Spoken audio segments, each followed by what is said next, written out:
ভারত বাংলাদেশ সীমান্তে উত্তেজনাকর পরিস্থিতি এবং কূটনৈতিক সম্পর্কের অবনতি নতুন নয়, তবে বর্তমানে তা তীব্র আকার ধারণ করেছে। বিএসএফের সীমান্তে কাঁটাতারের বেড়া নির্মাণকে কেন্দ্র করে তৈরি অসন্তোষ পৌঁছে গেছে দুদেশের রাজধানীতে। পাল্টাপাল্টি প্রতিক্রিয়া দেখাচ্ছে ঢাকা ও দিল্লি। চাপ সৃষ্টি হয়েছে কূটনৈতিক মহলে। বাংলাদেশের পররাষ্ট্র মন্ত্রণালয় ভারতীয় হাইকমিশনারকে তলব করে উদ্বেগ জানালেও ভারত পরে বাংলাদেশের উপ হাইকমিশনারকে তলব করেছে। চলমান পরিস্থিতি নিয়ে কূটনৈতিক বিশ্লেষকরা মনে করেন, সীমান্ত সমস্যা ভারত এবং বাংলাদেশের মধ্যে দীর্ঘদিনের পুরনো ইস্যু। তবে কূটনৈতিক স্তরে এমন তলব পাল্টা তলব সম্পর্কের উপর নেতিবাচক প্রভাব ফেলতে পারে। গণমাধ্যম সূত্রে জানা যায়, সীমান্তে অনুপ্রবেশ, চোরাচালান এবং গুলি চালানোর মতো ঘটনাগুলো উত্তেজনা বৃদ্ধির অন্যতম কারণ।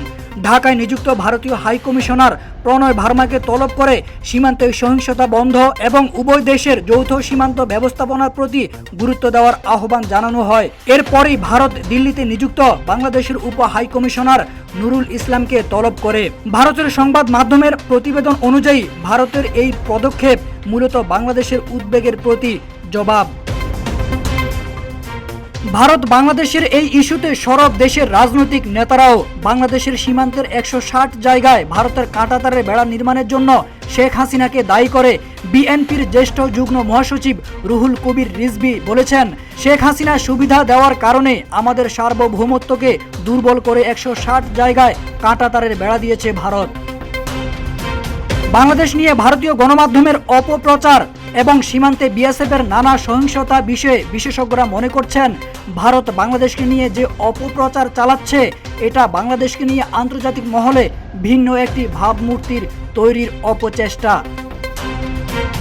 বিশ্লেষকরা মনে করেন, বাংলাদেশ তলব করার পর ভারত ভাবছে একতরফা তলব হয়ে যাচ্ছে, তাই তাদের দেশের জনগণকে দেখানোর জন্যই তারাও পাল্টা তলব করেছেন। এখন দেখার বাকি পাল্টাপাল্টি তলবের মধ্যেই এটি উভয় দেশের সমস্যার সমাধান হবে কিনা।